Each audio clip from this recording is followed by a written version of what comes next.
Assalamualaikum semuanya. Bagaimana kabar kalian? Semoga selalu diberi kesehatan dan dimudahkan rezekinya oleh Allah. Amin ya robbal alamin.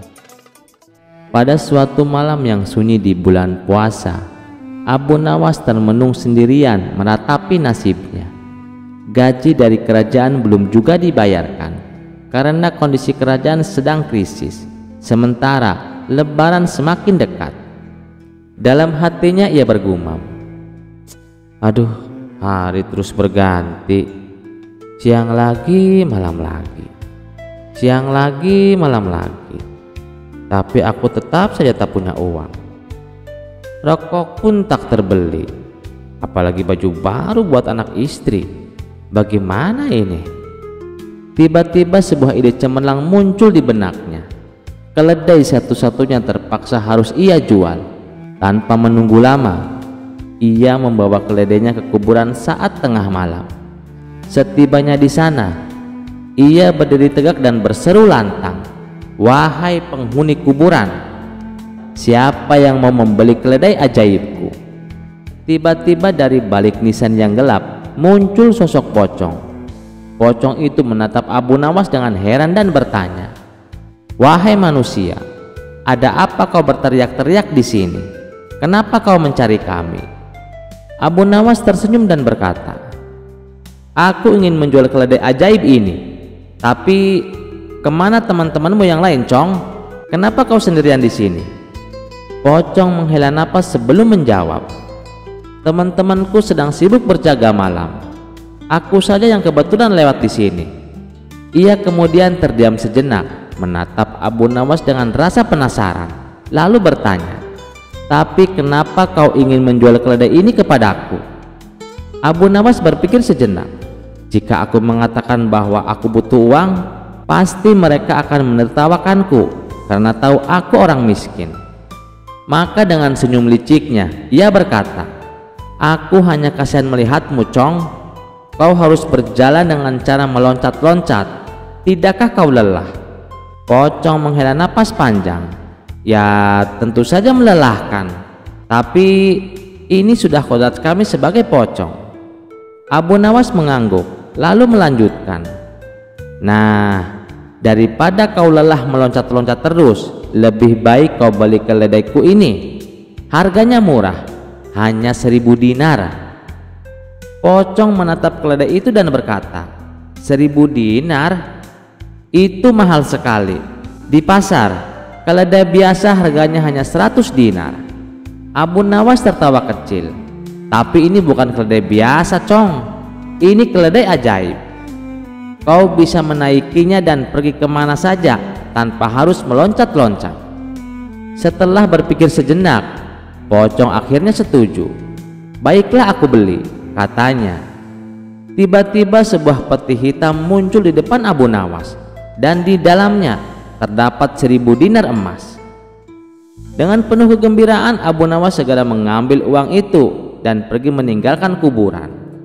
Sesampainya di rumah, ia tertawa sendiri sambil bergumam, "Dasar pocong, mana ada pocong bisa naik keledai? Kan kita sudah beda alam." Dan benar saja, di kuburan pocong berusaha menaiki keledai tersebut, tapi setiap kali mencoba, tubuhnya yang tak berwujud selalu tembus begitu saja. Sementara itu, Abu Nawas tidur nyenyak dengan kantong penuh uang, puas dengan kelicikannya. Kisah selanjutnya. Suatu malam di bulan Ramadan, Abu Nawas tiba-tiba ingin menikmati secangkir kopi. Sayangnya, persediaan di rumahnya habis. Ia pun memutuskan untuk pergi ke warung kopi di seberang hutan, meskipun waktu sudah menunjukkan tengah malam. Perjalanan ke sana memakan waktu sekitar 1 jam, tapi demi secangkir kopi, Abu Nawas tak gentar. Sambil berjalan melewati hutan yang sunyi, ia tetap santai. Sesekali, suara burung malam dan dedaunan yang tertiup angin membuat suasana sedikit mencekam. Tapi Abu Nawas tetap melangkah dengan tenang. Setelah menempuh perjalanan yang cukup jauh, akhirnya ia sampai di warung kopi. "Pak, ada kopi?" tanya Abu Nawas kepada penjual kopi. "Ada Tuan Abu. Mau diminum di sini atau dibungkus?" jawab sang penjual. "Dibungkus saja, buat nemenin sahur nanti," ujar Abu Nawas. Sang penjual kopi keheranan. "Tumben Tuan Abu, malam-malam begini beli kopi, gak takut hantu?" tanyanya penasaran. Abu Nawas tertawa kecil. "Ah, mana ada hantu di bulan puasa. Sebelum Ramadan sih aku sering ketemu hantu, tapi hantu itu malah takut kalau bertemu denganku. Mereka nggak mau aku kerjain," katanya dengan wajah penuh percaya diri. Penjual kopi tertawa terbahak-bahak. "Kalau aku sih nggak berani keluar malam begini, sering apes ketemu hantu terus. Padahal aku nggak pernah mengganggu mereka, dan aku sering beribadah," keluhnya. Abu Nawas tersenyum sinis. "Mungkin tuan ibadahnya hanya kalau lagi butuh sesuatu saja. Hantu itu doyan sama orang yang jarang beribadah loh," katanya sambil mengambil kopi yang sudah selesai dibungkus. Setelah membayar, Abu Nawas pun berpamitan. "Baiklah, aku pulang dulu. Sahur sebentar lagi," katanya. "Hati-hati Tuan Abu. Di dekat kuburan suka ada Mbak Engkun yang berdiri di ranting pohon," ujar penjual kopi sambil berbisik. Abu Nawas hanya tertawa kecil, melanjutkan perjalanan pulang melewati hutan. Saat melewati kuburan, ia tiba-tiba kebelat kencing. Karena tak tahan, ia pun berhenti di bawah sebuah pohon di pinggir kuburan untuk buang air kecil. Setelah itu ia kembali berjalan pulang.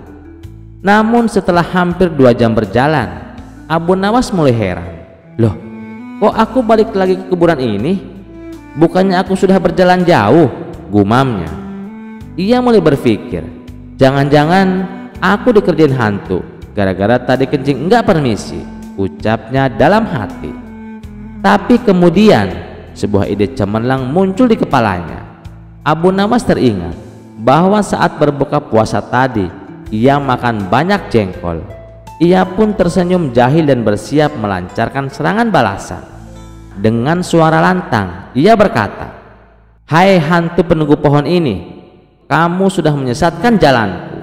Kalau kau masih menggangguku, aku kencingin lagi pohon ini.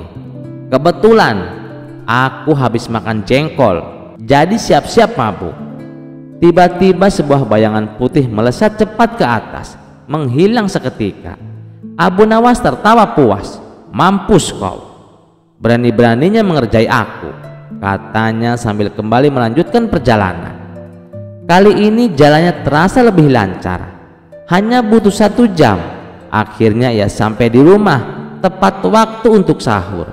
Dengan santai ia duduk menyeruput kopi yang tadi dibelinya sambil menikmati sebatang rokok. "Aduh, malam ini benar-benar nikmat," gumamnya sambil tertawa puas. Kisah selanjutnya. Bulan Ramadan telah tiba. Kota penuh dengan semangat ibadah dan aroma makanan lezat menjelang berbuka puasa. Di sudut pasar, para pedagang takjil sibuk menjajakan dagangan mereka. Ada yang menjual kurma, bubur, manisan, hingga roti khas Timur Tengah. Suatu sore Abu Nawas berjalan-jalan mencari takjil.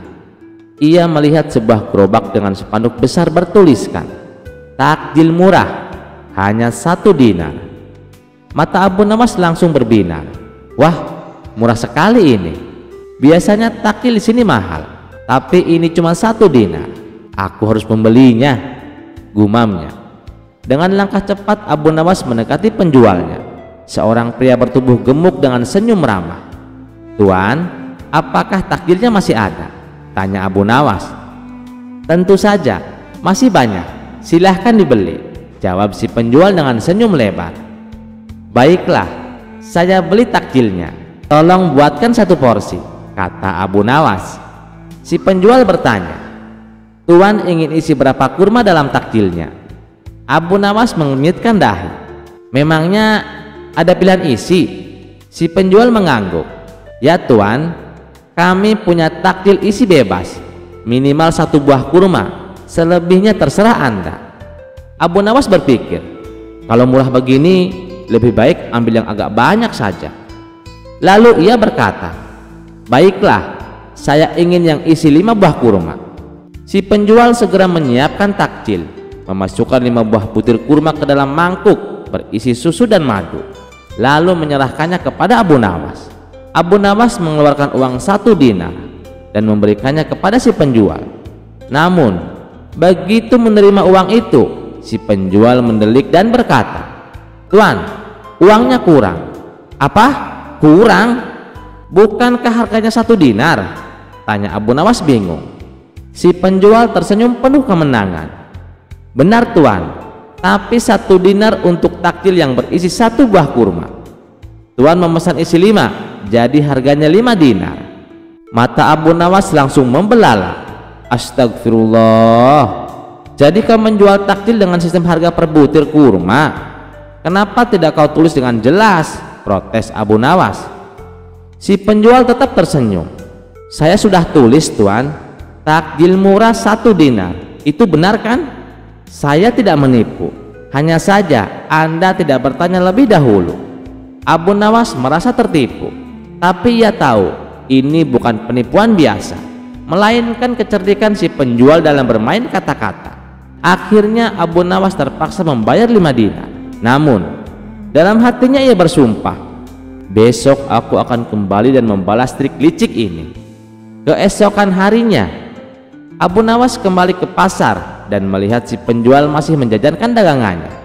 Kali ini Abu Nawas tersenyum penuh keyakinan. "Tuan, saya ingin membeli takjil 1 dinar, isi 5 buah kurma," katanya dengan tenang. Si penjual senang karena Abu Nawas kembali, lalu segera menyiapkan takjilnya. Setelah selesai, Abu Nawas menerima takjilnya dan berkata, "Terima kasih, sekarang saya ingin membeli lagi 1 dinar untuk 1 buah kurma." Si penjual mengangguk dan menyiapkan lagi 1 porsi. Lalu Abu Nawas mengulanginya lagi dan lagi dan lagi. Setelah membeli 5 porsi secara terpisah, Abu Nawas kini membeli 5 buah kurma dan 5 mangkuk terpisah. Tetapi ia hanya membayar 5 dinar, bukan 25 dinar. Si penjual terdiam, wajahnya berubah kecut. Ia sadar bahwa ia telah dikerjain oleh Abu Nawas. Abu Nawas tersenyum dan berkata, "Nah, sekarang aku tidak merasa rugi lagi. Hukum jual beli harus adil, bukan?" Jamaah yang melihat kejadian itu tertawa terbahak-bahak. Si penjual takjil akhirnya mengakui kecerdikan Abu Nawas dan mengubah spanduknya agar lebih jelas tertulis harga per kurma, agar tak ada lagi yang tertipu atau membalasnya seperti Abu Nawas. Kisah selanjutnya. Suatu hari seorang ulama istana yang merasa dirinya lebih pandai ingin menjatuhkan Abu Nawas di hadapan raja dan para pejabat kerajaan. Dengan alasan diskusi ilmu, ia mengundang Abu Nawas ke aula istana. Ketika semua orang telah berkumpul, ulama itu berdiri dan dengan suara lantang ia berkata, "Wahai Abu Nawas, aku ingin mengujimu dengan sebuah pertanyaan. Jika kau bisa menjawabnya, aku akan mengakui kecerdasanmu. Tapi jika tidak, maka kau harus mengakui kebodohanmu." Abu Nawas tersenyum tenang dan mengangguk. "Baiklah, tanyakanlah," jawabnya tanpa ragu. Ulama itu kemudian bertanya dengan penuh percaya diri, "Menurutmu, mana yang lebih dahulu ada, waktu atau Allah?" Seisi aula mendadak sunyi. Semua orang menunggu jawaban Abu Nawas dengan penuh antusias. Pertanyaan itu tampak sederhana, tapi sangat sulit. Jika Abu Nawas menjawab bahwa waktu lebih dahulu, itu bertentangan dengan keyakinan bahwa Allah Maha Abadi. Namun jika ia menjawab bahwa Allah lebih dahulu, ulama itu pasti akan mempersulitnya dengan pertanyaan lanjutan. Abu Nawas berpikir sejenak, lalu melangkah ke depan dengan senyum di wajahnya. Ia menatap ulama itu dengan tenang dan berkata, "Allah ada sebelum adanya sebelum, dan tetap ada setelah adanya sesudah. Allah tidak tergantung pada waktu, karena waktu itu sendiri adalah ciptaannya." Para hadirin mulai berbisik-bisik. Ulama itu tampak tidak puas dan bersiap untuk menyanggah. Tetapi Abu Nawas melanjutkan, "Tuan ulama, kita memahami bahwa waktu telah tercipta karena adanya pergerakan dalam ruang. Waktu yang kita kenal, detik, menit, jam, hari, bulan, dan tahun, berpacu pada rotasi serta revolusi bumi terhadap matahari. Jika demikian, mungkinkah ruang lebih dahulu ada sebelum waktu? Jika ruang lebih dahulu, apakah penciptaan alam semesta tidak memiliki tahapan? Padahal dalam Al-Quran surat Hud ayat 7 disebutkan bahwa langit dan bumi diciptakan dalam 6 masa. Ulama itu terdiam, tampak mulai mencerna penjelasan Abu Nawas. Namun Abu Nawas belum selesai. Dari sini kita bisa menyimpulkan bahwa ketika ruang diciptakan, waktu sudah berjalan.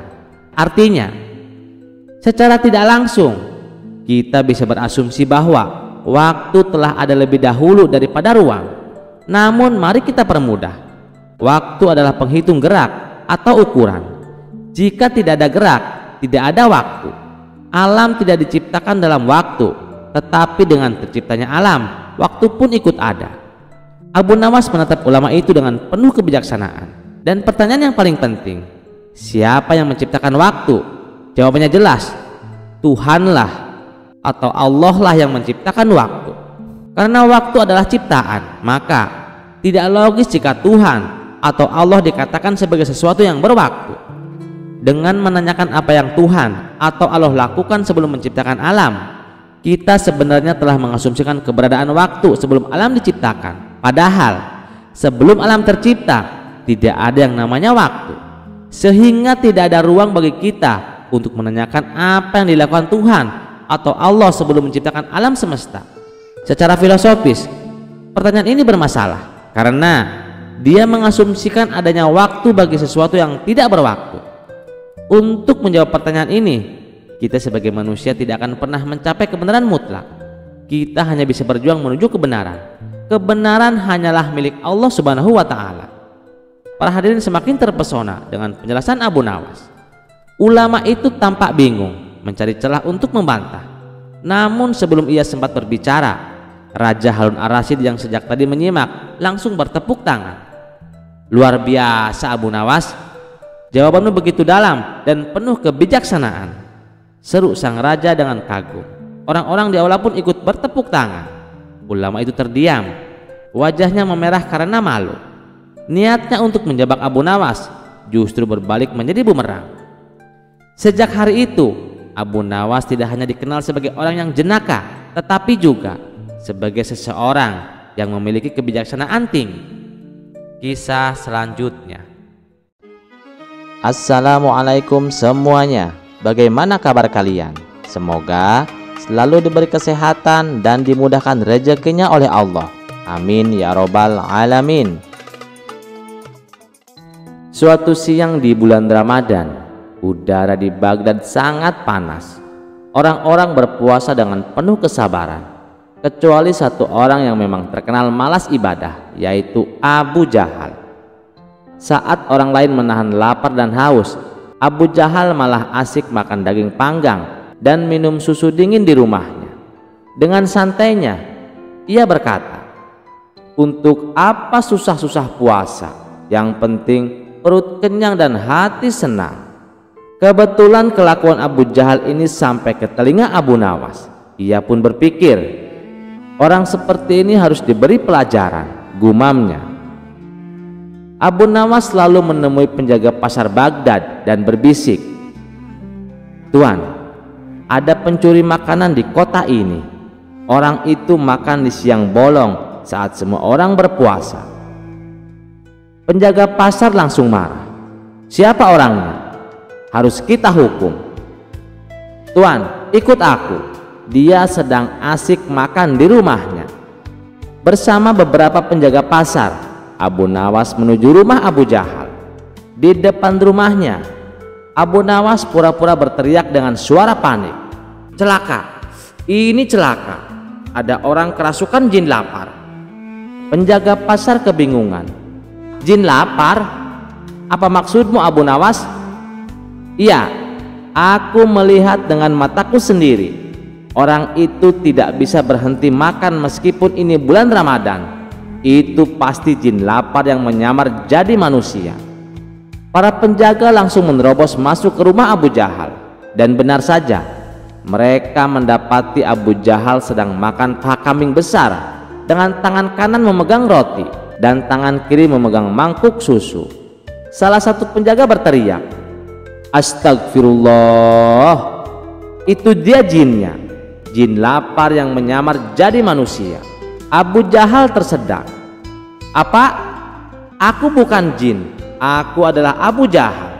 Tapi para penjaga tidak percaya. Manusia normal tidak mungkin makan sebanyak itu saat Ramadan. Kau pasti jin. Mereka langsung menggotong Abu Jahal keluar rumah dan membawanya ke pasar. Di tengah jalan, banyak orang yang melihatnya sambil berbisik-bisik, "Astagfirullah, ada jin lapar tertangkap. Lihat perutnya besar sekali. Pasti dia makan semua makanan kita." Wajah Abu Jahal merah padam. "Aku bukan jin, aku adalah manusia," teriaknya. Tapi tidak ada yang percaya. Di pasar, para penjaga hampir saja mengikatnya di tiang sebagai tontonan.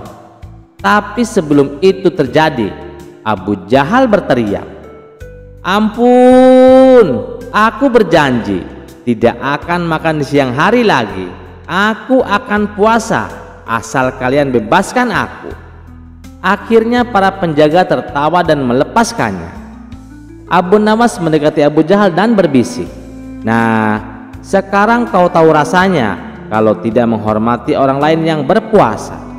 Sejak saat itu, Abu Jahal tidak berani lagi makan di siang hari selama Ramadan. Hikmah yang bisa kita petik dari cerita ini adalah jangan makan sembarang di bulan puasa, nanti dikira jin lapar. Orang yang malas beribadah pasti akan kena batunya sendiri. Kalau Abu Nawas sudah turun tangan, siap-siap saja kena jebakan. Kisah selanjutnya, di sebuah kota kecil yang ramai menjelang Lebaran, hiduplah seorang pria cerdik bernama Abu Nawas.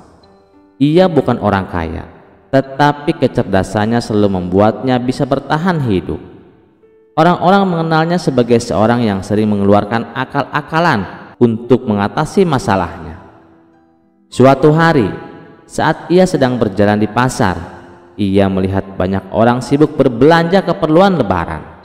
Abu Nawas tersenyum sendiri, berpikir bahwa Lebaran adalah waktu yang tepat untuk berbagi kebahagiaan. Namun, ia sendiri tak punya cukup uang untuk membeli sesuatu yang istimewa. Di tengah keramaian, Abu Nawas melewati sebuah toko kelontong milik Pak Ridwan, saudagar kaya yang terkenal pelit. Pak Ridwan selalu menghindari memberi sedekah meskipun ia memiliki kekayaan melimpah. Abu Nawas tersenyum licik, berpikir bahwa ini adalah kesempatan untuk menguji kedermawanan Pak Ridwan. Ia masuk ke dalam toko dan mulai bertanya, "Pak Ridwan, apakah Anda menjual THR?" "Pak Ridwan, apakah Anda menjual THR?" Pak Ridwan mengerutkan kening. "THR? Mana ada toko yang menjual THR, Abu Nawas?" "Oh, jadi THR itu bukan barang yang bisa dibeli. Kalau begitu, mengapa banyak orang yang menerimanya setiap tahun tanpa harus membayar?" Abu Nawas bertanya dengan polos. Pak Ridwan bingung. Ia tahu bahwa Abu Nawas pasti sedang merencanakan sesuatu, tetapi ia tidak ingin kalah debat. THR itu diberikan, bukan dibeli. Itu hak pekerja dari majikannya. Abu Nawas mengangguk. "Oh, jadi kalau seseorang bekerja untuk orang lain, maka ia bisa mendapatkan THR?" "Tentu saja," jawab Pak Ridwan. Abu Nawas tersenyum lebar. "Oh, kalau begitu, Pak Ridwan, saya sudah bekerja untuk Anda sepanjang tahun." Pak Ridwan terkejut. "Hah? Emangnya kapan kamu pernah bekerja untuk saya?" Abu Nawas menjawab dengan santai. "Setiap hari saya selalu berbicara tentang toko Anda kepada orang-orang.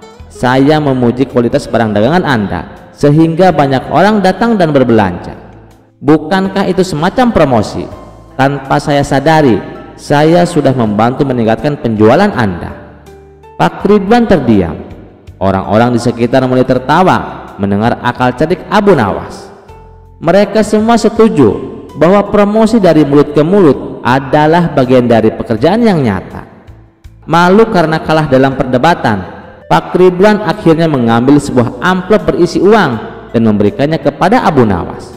Baiklah Abu Nawas, ini THR untukmu, karena kau memang luar biasa dalam berdiplomasi. Abu Nawas tersenyum puas. Terima kasih Pak Ridwan. Lihat, tidak ada yang salah dalam berbagi. Justru semakin banyak memberi, semakin banyak pula yang akan kita dapatkan. Orang-orang bersorak gembira melihat kejeniusan Abu Nawas. Dengan uang THR yang diterimanya, ia tidak hanya membeli keperluan untuk dirinya sendiri, tetapi juga membaginya kepada anak-anak yatim di kampungnya. Pesan moral yang bisa kita petik dari cerita ini: kecerdikan bukan hanya digunakan untuk keuntungan pribadi, tetapi juga bisa dimanfaatkan untuk mengajarkan kebaikan. Berbagi rezeki tak akan membuat seseorang miskin, justru akan membawa keberkahan yang lebih besar. Kisah selanjutnya, Abu Jahal berulah lagi. Sepertinya tidak ada kapok-kapoknya. Padahal ia sudah pernah dipermalukan oleh Abu Nawas di depan orang banyak saat ketahuan tidak berpuasa dan makan dengan seenaknya tanpa menghormati orang-orang yang sedang berpuasa. Kala itu Abu Jahal digotong ke pasar dan dipermalukan di depan orang banyak, hingga akhirnya ia meminta ampun kepada Abu Nawas dan berjanji tidak akan mengulanginya lagi. Namun ternyata janjinya hanya omong kosong belaka. Suatu hari sahabat Abu Nawas datang dengan wajah penuh kekesalan. Abu Nawas, Abu Jahal belum juga kapok, padahal dulu dia sudah berjanji akan bertaubat dan menjalankan puasa. Tapi lihat sekarang, dia tetap saja makan di siang bolong. Mendengar hal itu, Abu Nawas hanya tersenyum tenang. Jangan khawatir sahabatku, tenang, akan aku beri pelajaran lagi kepada Abu Jahal. Biar kali ini dia benar-benar sadar bahwa puasa itu wajib bagi setiap muslim. Suatu ketika di siang hari, Abu Nawas mendatangi rumah Abu Jahal. Ia mengetuk pintu dengan wajah tampak lemas dan suara lirih. Wahai Abu Jahal, aku datang kepadamu dalam keadaan yang sangat lemah. Aku hampir pingsan karena sangat lapar dan haus. Kau tahu sendiri, aku adalah orang miskin yang selalu kekurangan makanan. Mendengar itu, Abu Jahal tersenyum licik. Ia berpikir bahwa ini adalah kesempatan untuk menunjukkan bahwa dirinya lebih unggul dari Abu Nawas. Kasihan sekali kau Abu Nawas, sini masuklah. Aku punya banyak makanan dan minuman, mari kita makan bersama. Abu Nawas pura-pura terkejut. Benarkah? Tapi ini bulan Ramadan Abu Jahal, apa kita boleh makan? Tanyanya dengan suara pelan. Abu Jahal tertawa. Ah, tenang Abu Nawas, puasa itu tidak wajib bagi orang-orang sepertiku. Aku punya alasan sendiri. Yang penting aku kenyang dan bahagia. Mendengar itu, Abu Nawas langsung masuk dan duduk. Ia makan dengan lahap, bahkan lebih lahap dari Abu Jahal sendiri. Setelah makan, Abu Nawas berbaring dengan perut kenyang. Lalu ia menghela napas panjang dan berkata, wahai Abu Jahal, aku sangat bersyukur kepadamu karena hari ini aku bisa makan di siang hari tanpa takut berdosa. Abu Jahal tertawa puas. Itulah gunanya berteman denganku Abu Nawas. Namun Abu Nawas tersenyum licik dan berkata, tapi ada satu hal yang perlu kau ketahui. Aku tadi makan karena aku dalam keadaan darurat. Aku benar-benar lemah. Dalam Islam, orang yang sangat lemah diperbolehkan berbuka. Namun kau makan tanpa alasan, padahal tubuhmu sehat. Jadi aku mendapat pahala, sementara kau mendapat dosa. Wajah Abu Jahal langsung pucat. Apa? Bagaimana bisa begitu Abu Nawas? Abu Nawas melanjutkan, sebagaimana firman Allah Subhanahu wa ta'ala, barang siapa yang kelaparan dan kehausan, lalu ia khawatir sampai akan mengarah kepada kematian, maka ia wajib membatalkan puasanya meskipun ia sehat dan tidak dalam perjalanan, berdasarkan firman Allah Subhanahu wa taala, dan janganlah kamu menjatuhkan dirimu sendiri ke dalam kebinasaan. Quran surat Al-Baqarah ayat 195. Sebagaimana dijelaskan di atas, membatalkan puasa karena tidak kuat diperbolehkan dengan syarat dalam kondisi darurat atau jika khawatir menimbulkan hal yang tidak diinginkan. Contohnya, bagi orang yang lanjut usia, ibu hamil, menyusui, orang yang sedang sakit keras, atau pekerja berat yang berisiko jatuh sakit jika tetap berpuasa. Allah Subhanahu wa taala berfirman dalam surat Al-Baqarah ayat 184, dan bagi mereka yang tidak sanggup berpuasa kecuali dengan mengalami kesukaran yang sangat, wajib membayar fidyah, yaitu memberi makan seorang miskin. Sudah paham apa yang aku jelaskan Abu Jahal? Abu Jahal terdiam, lalu berkata, Abu Nawas, aku sudah berdosa yang sangat besar. Ampuni aku Abu Nawas. Mintalah ampunan kepada Allah Subhanahu wa taala. Segeralah kamu bertobat, sahut Abu Nawas. Sejak saat itu Abu Jahal mulai berubah dan menjalankan kewajibannya sebagai seorang muslim. Ia mulai berpuasa di hari-hari berikutnya serta membayar fidyah sebagai denda karena sengaja tidak berpuasa di hari-hari sebelumnya. Ia mulai berpuasa di hari-hari berikutnya serta membayar fidyah sebagai denda karena sengaja tidak berpuasa di hari-hari sebelumnya. Dengan penuh kesadaran, ia terus menjalankan ibadah puasa sebagai bentuk taubat dan pengganti hari-hari yang telah terlewat. Kisah selanjutnya, Raja Harun al-Rasyid duduk di singgasananya dengan senyum penuh kelicikan. Ia tak pernah bosan menguji kecerdasan Abu Nawas. Hari itu ia memanggilnya ke istana dengan tantangan baru. Ketika Abu Nawas tiba, raja berkata, Abu Nawas, aku ingin kau menghitung semua bintang di langit. Jika kau bisa melakukannya, aku akan memberikanmu hadiah besar. Tapi jika tidak, kau akan dianggap tidak lagi cerdik dan akan dihukum. Abu Nawas mengelus janggutnya dan menjawab, ampun Baginda, menghitung bintang di langit itu sangat mustahil Baginda. Raja tersenyum penuh tipu daya. Jadi kau menolak Abu Nawas? Tidak Baginda, tidak, hamba tidak menolak. Baiklah Baginda, saya akan melaksanakan tugas ini. Saat Abu Nawas keluar dari istana, beberapa menteri menertawakannya. Mereka berbisik-bisik, kali ini Abu Nawas pasti dihukum. Tidak mungkin ia bisa menghitung bintang. Namun Abu Nawas tetap melangkah dengan tenang. Sesampainya di rumah, ia termenung sejenak, lalu tiba-tiba ia tersenyum. Sebuah ide cemerlang muncul di benaknya. Tanpa membuang waktu, ia pergi ke pantai dan mengambil satu karung penuh pasir halus. Ia menggotong karung itu pulang dengan penuh keyakinan. Keesokan harinya Abu Nawas kembali ke istana dengan membawa kantong berisi pasir.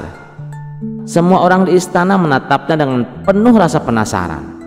Raja menatapnya dengan sinis. Abu Nawas, apakah kau sudah melaksanakan tugas yang aku berikan? Abu Nawas tersenyum lebar. Tentu saja sudah Baginda. Raja mengangguk. Lalu, berapa jumlah bintang di langit? Dengan penuh percaya diri, Abu Nawas meletakkan kantong berisi pasir di hadapan raja. Baginda, semua bintang di langit ada di dalam karung ini.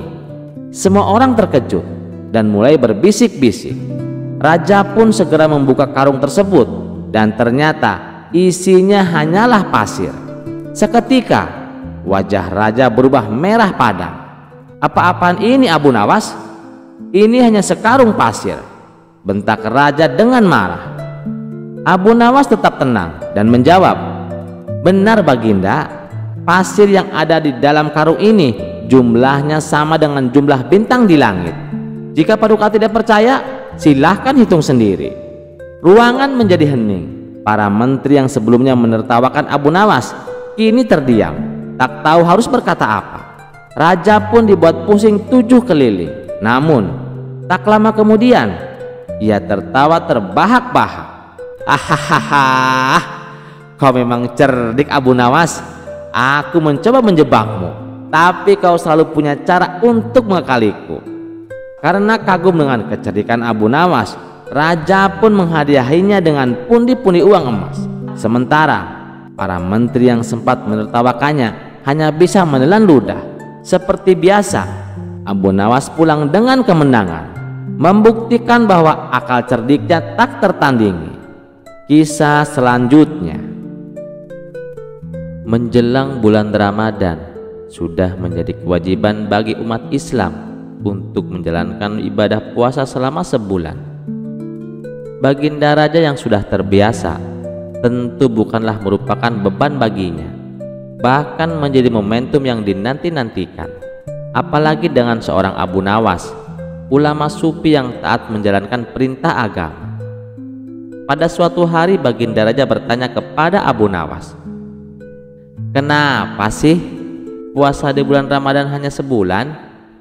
Abu Nawas menjawab, "Itu kan sudah ketetapan dari Allah Paduka.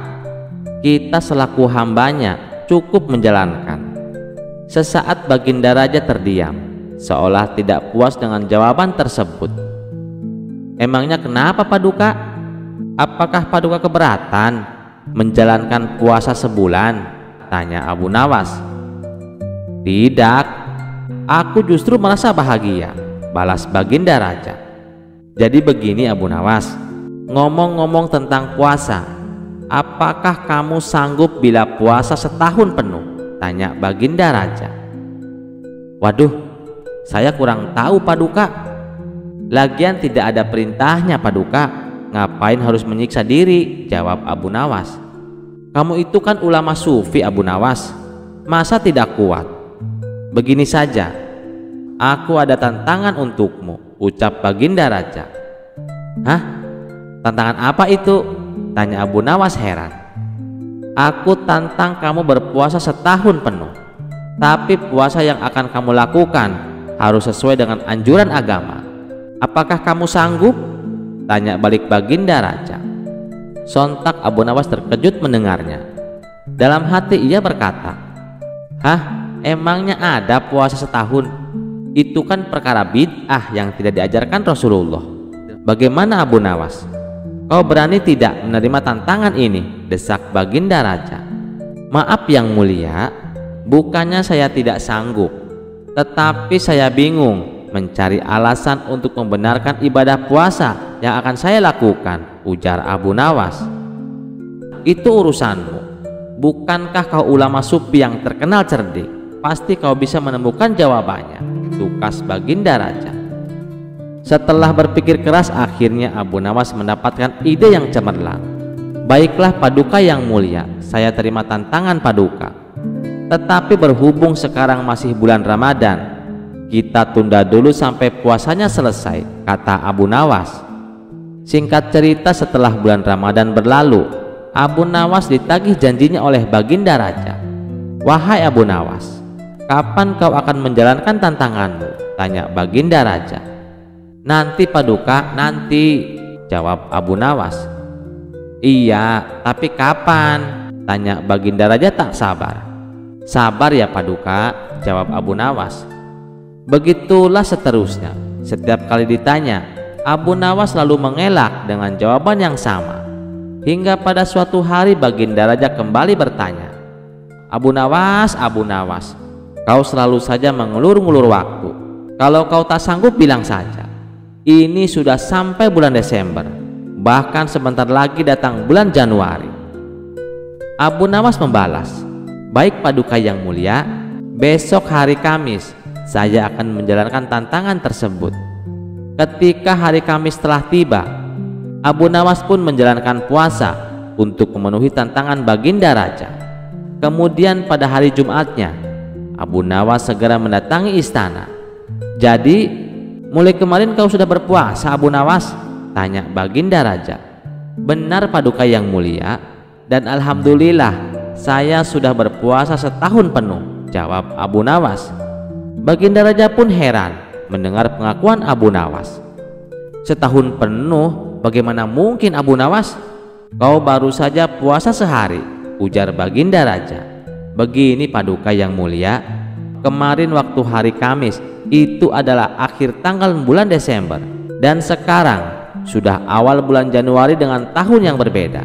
Itu berarti saya sudah menjalankan puasa selama setahun, dan ibadah puasa yang saya lakukan sesuai dengan yang dianjurkan Rasulullah, yaitu berpuasa pada hari Kamis. Jadi kesimpulannya, saya mulai berpuasa pada akhir tahun di bulan Desember dan berbuka puasa di awal tahun pada awal bulan Januari," jelas Abu Nawas. Seketika Baginda Raja tertawa dan memuji akan kecerdikan Abu Nawas. Ia pun akhirnya mendapatkan hadiah berupa pundi-pundi uang dari Baginda Raja. Kisah selanjutnya. Di sebuah kota kecil yang ramai menjelang Lebaran, hiduplah seorang pria cerdik bernama Abu Nawas. Ia bukan orang kaya, tetapi kecerdasannya selalu membuatnya bisa bertahan hidup. Orang-orang mengenalnya sebagai seorang yang sering mengeluarkan akal-akalan untuk mengatasi masalahnya. Suatu hari, saat ia sedang berjalan di pasar, ia melihat banyak orang sibuk berbelanja keperluan Lebaran. Abu Nawas tersenyum sendiri, berpikir bahwa Lebaran adalah waktu yang tepat untuk berbagi kebahagiaan. Namun, ia sendiri tak punya cukup uang untuk membeli sesuatu yang istimewa. Di tengah keramaian, Abu Nawas melewati sebuah toko kelontong milik Pak Ridwan, saudagar kaya yang terkenal pelit. Pak Ridwan selalu menghindari memberi sedekah meskipun ia memiliki kekayaan melimpah. Abu Nawas tersenyum licik, berpikir bahwa ini adalah kesempatan untuk menguji kedermawanan Pak Ridwan. Ia masuk ke dalam toko dan mulai bertanya, "Pak Ridwan, apakah Anda menjual THR? Pak Ridwan, apakah Anda menjual THR?" Pak Ridwan mengerutkan kening. "THR? Mana ada toko yang menjual THR, Abu Nawas?" "Oh, jadi THR itu bukan barang yang bisa dibeli. Kalau begitu, mengapa banyak orang yang menerimanya setiap tahun tanpa harus membayar?" Abu Nawas bertanya dengan polos. Pak Ridwan bingung. Ia tahu bahwa Abu Nawas pasti sedang merencanakan sesuatu, tetapi ia tidak ingin kalah debat. THR itu diberikan, bukan dibeli. Itu hak pekerja dari majikannya. Abu Nawas mengangguk. "Oh, jadi kalau seseorang bekerja untuk orang lain, maka ia bisa mendapatkan THR?" "Tentu saja," jawab Pak Ridwan. Abu Nawas tersenyum lebar. "Oh, kalau begitu, Pak Ridwan, saya sudah bekerja untuk Anda sepanjang tahun." Pak Ridwan terkejut. "Hah? Emangnya kapan kamu pernah bekerja untuk saya?" Abu Nawas menjawab dengan santai. "Setiap hari saya selalu berbicara tentang toko Anda kepada orang-orang. Saya memuji kualitas barang dagangan Anda sehingga banyak orang datang dan berbelanja. Bukankah itu semacam promosi? Tanpa saya sadari, saya sudah membantu meningkatkan penjualan Anda." Pak Ridwan terdiam. Orang-orang di sekitar mulai tertawa mendengar akal cerdik Abu Nawas. Mereka semua setuju bahwa promosi dari mulut ke mulut adalah bagian dari pekerjaan yang nyata. Malu karena kalah dalam perdebatan, Pak Ridwan akhirnya mengambil sebuah amplop berisi uang dan memberikannya kepada Abu Nawas. "Baiklah Abu Nawas, ini THR untukmu. Karena kau memang luar biasa dalam berdiplomasi." Abu Nawas tersenyum puas. "Terima kasih Pak Ridwan. Lihat, tidak ada yang salah dalam berbagi. Justru semakin banyak memberi, semakin banyak pula yang akan kita dapatkan." Orang-orang bersorak gembira melihat kejeniusan Abu Nawas. Dengan uang THR yang diterimanya, ia tidak hanya membeli keperluan untuk dirinya sendiri, tetapi juga membaginya kepada anak-anak yatim di kampungnya. Pesan moral yang bisa kita petik dari cerita ini: kecerdikan bukan hanya digunakan untuk keuntungan pribadi, tetapi juga bisa dimanfaatkan untuk mengajarkan kebaikan. Berbagi rezeki tak akan membuat seseorang miskin, justru akan membawa keberkahan yang lebih besar. Kisah selanjutnya. Kedatangan bulan Ramadan menjadi harapan bagi umat manusia untuk berlomba-lomba dalam kebaikan. Berpuasa berarti menahan diri dari segala perbuatan buruk, sebagaimana hadis riwayat Imam Bukhari dan Muslim. Rasulullah SAW bersabda, apabila bulan Ramadan datang, maka pintu-pintu surga akan terbuka dan pintu-pintu neraka akan tertutup, serta setan-setan akan dibelenggu. Sejak zaman Nabi Adam alaihissalam, iblis sudah berjanji untuk terus mengganggu umat manusia hingga hari kiamat kelak. Akan tetapi, ada saat-saat di mana setan tidak mampu menggoda manusia. Pada bulan suci yang penuh berkah ini, setan akan terbelenggu. Intensitas setan dalam menggoda manusia menjadi terbatas, tidak seperti di hari biasa.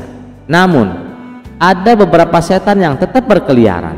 Akan tetapi, setan yang tidak terikat pun tidak mampu menggoda manusia apabila manusia tersebut memiliki ketaatan yang dalam. Suatu hari Baginda Raja mengundang Abu Nawas ke istana. Wajah sang raja tampak muram dan gusar. Setelah Abu Nawas tiba dan memberikan salam, Raja langsung menyampaikan kegelisahannya. Abu Nawas, aku heran dengan perilaku rakyatku. Bukankah sekarang bulan Ramadan? Mengapa masih banyak rakyatku yang tidak berpuasa, melakukan maksiat, bahkan berjudi? Aku sebagai raja sangat marah melihatnya. Padahal kan setan sudah dibelenggu. Abu Nawas tersenyum tipis, lalu menjawab dengan penuh kebijaksanaan. Ampun Baginda, manusia memang seringkali mengaku beriman kepada Allah dan berjanji akan menaati perintah-perintahnya. Namun banyak yang gagal karena lemahnya iman mereka. Sang raja mengernyitkan dahi. Apa maksudmu Abu Nawas? Bukankah tanpa gangguan setan seharusnya manusia lebih mudah beribadah? Abu Nawas menghela napas sejenak sebelum menjelaskan. Baginda, meskipun setan dibelenggu, manusia tetap memiliki hawa nafsu yang sudah terbiasa dipengaruhi oleh setan. Bukankah sebelum Ramadan tiba, setan telah menanamkan kebiasaan buruk dalam diri manusia? Jadi, meskipun mereka tidak lagi digoda langsung oleh setan, mereka masih mengikuti jejaknya. Ibarat seekor kuda yang sudah lama ditarik oleh kekang ke arah yang salah. Meskipun talinya lepas, kuda itu akan tetap berjalan di jalur yang sama. Abu Nawas mengangguk. Benar Baginda, melawan setan yang dibelenggu saja mereka kalah. Apalagi jika mereka harus melawan setan yang lepas atau tidak dibelenggu. Jika manusia ingin benar-benar bebas dari godaan, mereka harus melatih diri untuk menundukkan bahwa nafsunya sepanjang tahun, bukan hanya di bulan Ramadan. Sang raja termenung sejenak, kemudian ia mengangguk mantap. Kau benar Abu Nawas, aku harus lebih memperhatikan rakyatku, tidak hanya saat Ramadan, tetapi sepanjang waktu.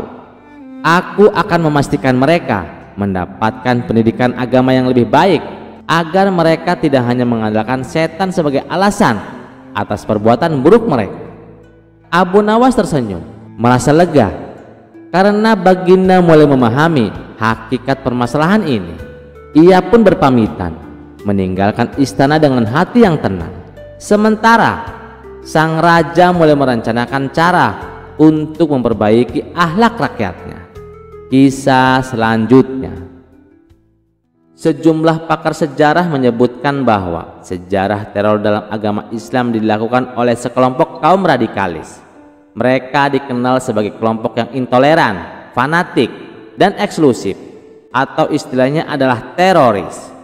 Bahkan ulama besar menjadi target kaum radikalis dalam aksi teror-teror mereka. Bahkan pula pernah diancam untuk dibunuh. Suatu ketika Abu Nawas tengah sholat asar di masjid. Tiba-tiba datang sekelompok kaum radikal menghampiri Abu Nawas dengan membawa pedang. Mereka berencana membunuh Abu Nawas. Andai bukan karena karisma dan kecerdasannya, mungkin Abu Nawas sudah terbunuh. Salah satu dari mereka dengan berpakaian hitam yang merupakan pimpinan kelompok radikal atau disebut teroris mendekati Abu Nawas dan berkata, "Wahai Abu Nawas, kami akan mengajukan 2 pertanyaan kepadamu. Jika engkau mampu menjawabnya, kau akan selamat. Tapi jika tidak, kami akan membunuhmu." Abu Nawas tersenyum tenang dan berkata, "Maaf, simpan dulu pedang kalian. Melihatnya saja sudah membuat hatiku gelisah." Salah satu dari mereka menggeleng dan menjawab, "Oh tidak, mana mungkin kami akan menyarungkan pedang ini, sementara kami berharap mendapatkan imbalan besar dengan menebaskannya ke lehermu." Abu Nawas tetap tenang dan berkata, "Baiklah kalau begitu, tanyakan saja apa yang kalian inginkan." Mereka melanjutkan, "Ada 2 jenazah di depan pintu. Yang pertama, seorang laki-laki peminum khamr, lalu ia meninggal dalam keadaan mabuk. Yang kedua, seorang perempuan yang hamil dari hubungan zina, dan ia meninggal dalam kondisi mengandung sebelum bertaubat." Pertanyaannya, 2 jenazah tersebut mukmin atau kafir? Gerombolan teroris ini mengajukan pertanyaan yang betul-betul menjebak Abu Nawas. Mereka menggiring Abu Nawas masuk ke dalam pemahaman akidah mereka. Menurut mereka, Muslim yang melakukan dosa besar dinyatakan keluar dari Islam atau kafir. Namun Abu Nawas sangat cerdik. Beliau tidak terjebak penggiringan opini mereka. Bahkan mereka yang terbawa arus pemikiran Abu Nawas. Abu Nawas menatap mereka dengan tenang, lalu bertanya, "Dari kelompok manakah kedua jenazah ini? Apakah mereka Yahudi?" "Kami bukan Yahudi," jawab salah satu dari mereka dengan tegas. Abu Nawas mengangguk dan bertanya lagi, "Apakah mereka Nasrani?" "Tidak," sahut yang lain. "Atau mungkin mereka Majusi?" lanjut Abu Nawas. "Bukan," jawab mereka serempak. Abu Nawas tersenyum tipis. "Lalu, dari golongan mana mereka?" tanyanya. "Mereka adalah kaum muslimin," jawab salah seorang dari mereka. Abu Nawas menghela napas dan tersenyum. "Nah, berarti kalian sendiri sudah menjawab pertanyaan kalian." Salah seorang dari mereka masih penasaran dan bertanya, "Baiklah kalau begitu, menurutmu kedua jenazah ini akan masuk surga atau neraka?" Abu Nawas melanjutkan, "Ada orang yang lebih buruk dari 2 jenazah tersebut. Namun sekelas Nabi saja tidak berani memvonisnya masuk neraka. Disebutkan dalam Al-Quran, Nabi Ibrahim alaihissalam mengatakan, 'Maka barang siapa yang mengikutiku, maka sesungguhnya orang itu termasuk golonganku. Dan barang siapa yang mendurhakai aku, maka sesungguhnya engkau maha pengampun lagi maha penyayang.' QS Ibrahim ayat 36. Diceritakan dalam ayat lain, Nabi Musa alaihissalam mengatakan tentang pengikutnya yang durhaka, 'Jika engkau menyiksa mereka, maka sesungguhnya mereka adalah hamba-hamba engkau. Dan jika engkau mengampuni mereka, maka sesungguhnya engkaulah yang maha perkasa lagi maha bijaksana.' QS Al-Maidah ayat 118. Mendengar jawaban lugas dan cerdas dari Abu Nawas, sekelompok kaum teroris itu mati kutu hingga mereka menundukkan kepala dan undur diri. Mereka gagal membunuh Abu Nawas. Menurut paham Ahlus Sunnah wal Jamaah, Muslim yang meninggal dunia dengan membawa kalimat tauhid tidak dapat disebut kafir sebesar apapun dosanya. Dalam perspektif aswaja, tidak diberikan tindakan serampangan memberikan label kafir kepada sesama muslim. Tidak selayaknya seorang muslim mengkapling surga hanya untuk golongannya, sedangkan saudara muslim yang lain masuk neraka. Nasib seorang manusia kelak, baik disiksa atau diampuni, semuanya adalah hak prerogatif Allah Subhanahu wa ta'ala. Kisah selanjutnya.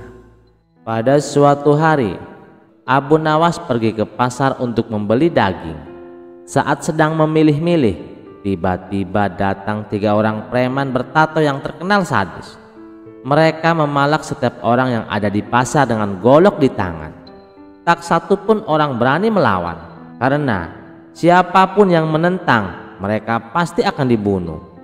Satu persatu para pedagang dan para pembeli di pasar dipaksa menyerahkan uang.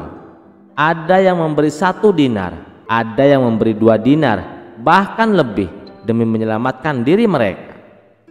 Ketika giliran Abu Nawas tiba, seorang preman mendekatinya dan berkata, "Mana uangmu?"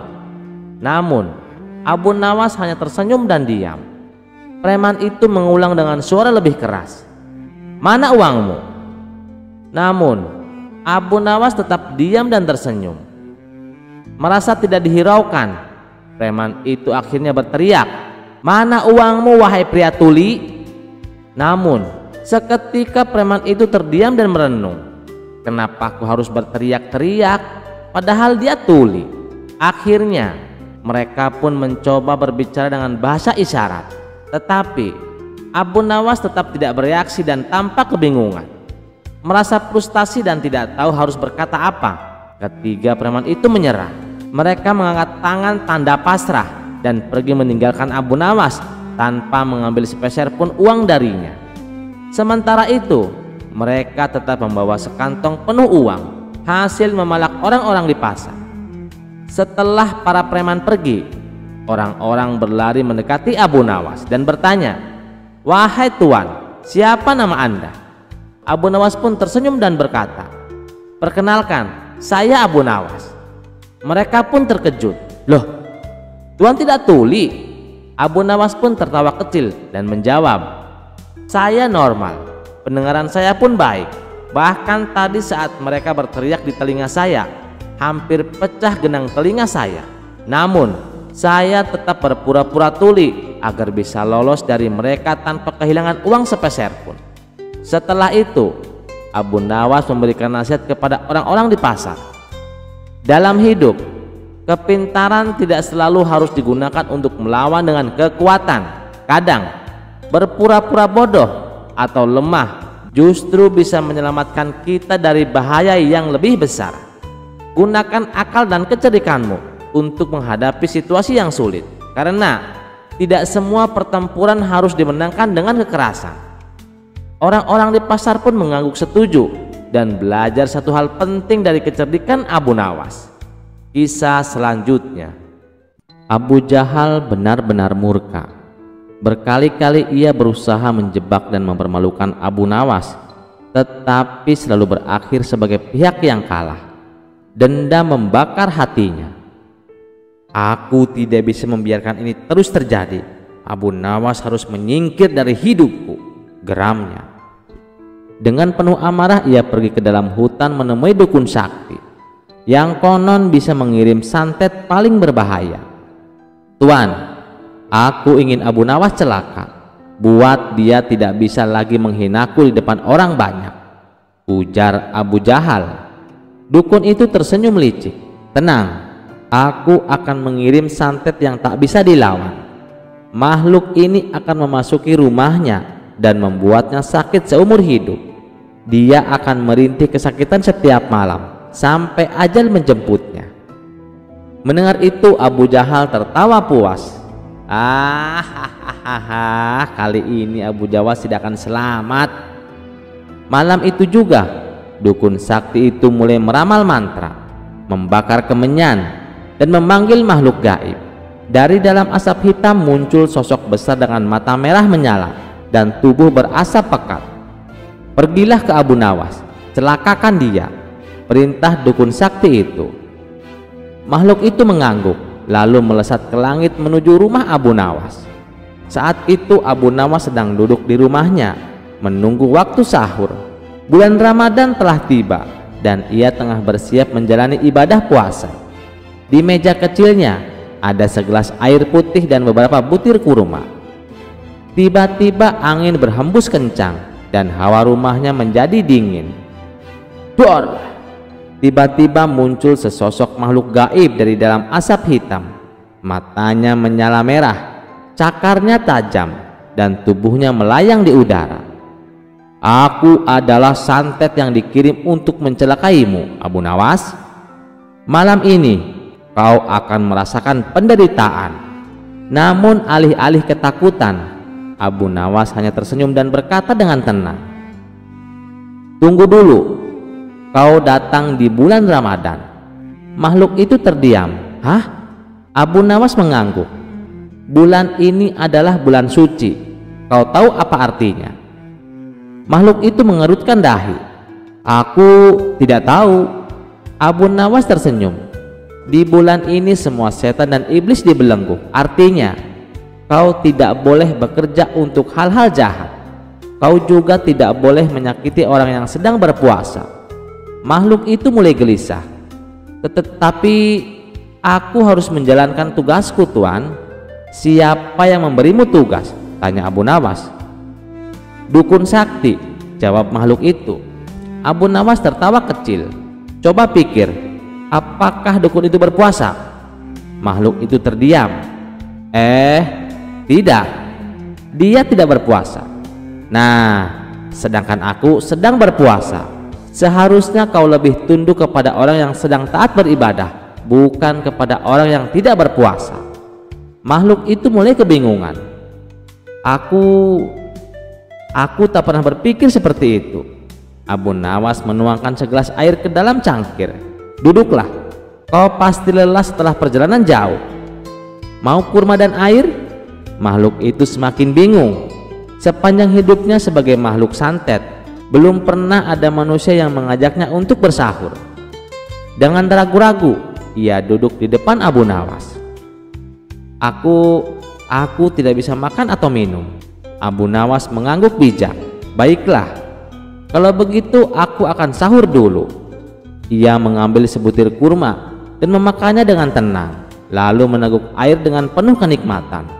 Melihat itu, makhluk santet itu tiba-tiba merasakan sesuatu yang aneh di dalam dirinya. Hawa panas dan amarah yang sebelumnya ia bawa mulai menghilang. Tubuhnya yang hitam pekat mulai pudar, dan matanya yang merah berubah menjadi lembut. Apa yang terjadi padaku? Abu Nawas tersenyum. Kau telah tersucikan di bulan Ramadan, dan kau tidak lagi menjadi alat kejahatan. Makhluk itu tiba-tiba bersujud di hadapan Abu Nawas. Mulai hari ini, aku tidak mau lagi menjadi alat santet, dan aku akan menjadi pelayanmu. Sementara itu di rumahnya, Abu Jahal sedang tertidur nyenyak, bermimpi tentang kehancuran Abu Nawas. Namun, tiba-tiba terdengar suara keras di kamarnya. Dar! Ia terbangun dan melihat makhluk santet berdiri di depannya. Apa yang kau lakukan? Bukankah kau seharusnya mencelakai Abu Nawas? Makhluk itu tertawa. Aku sudah berubah. Aku tidak lagi menjadi alat kejahatan. Justru aku datang untuk mengembalikan santet ini kepadamu. Tiba-tiba angin berputar-putar di dalam kamar Abu Jahal, dan tubuhnya terasa panas. Ia berteriak ketakutan, lalu berlari keluar rumah dalam keadaan setengah telanjang. Para warga yang sedang sahur melihatnya dan tertawa. Ada apa Abu Jahal? Kenapa kau berlari seperti itu? Abu Jahal gemetar. Santet itu kembali kepadaku. Orang-orang hanya menggeleng-geleng kepala. Itulah akibatnya kalau tidak belajar dari kesalahan. Sementara itu di rumahnya, Abu Nawas hanya tersenyum melihat ke arah bulan dan berkata, di bulan suci, yang tulus akan menang, dan yang jahat akan terkena balasannya sendiri. Sejak hari itu, Abu Jahal kapok dan tidak pernah lagi mencoba mencelakai Abu Nawas. Sementara itu, makhluk santet yang telah bertobat tetap tinggal bersama Abu Nawas, membantunya dengan berbagai pekerjaan dan tidak lagi menjadi alat kejahatan. Sekian dulu perjumpaan kita kali ini. Sampai jumpa di kisah selanjutnya. Terima kasih yang sudah setia menonton channel ini. Wassalamualaikum warahmatullahi wabarakatuh.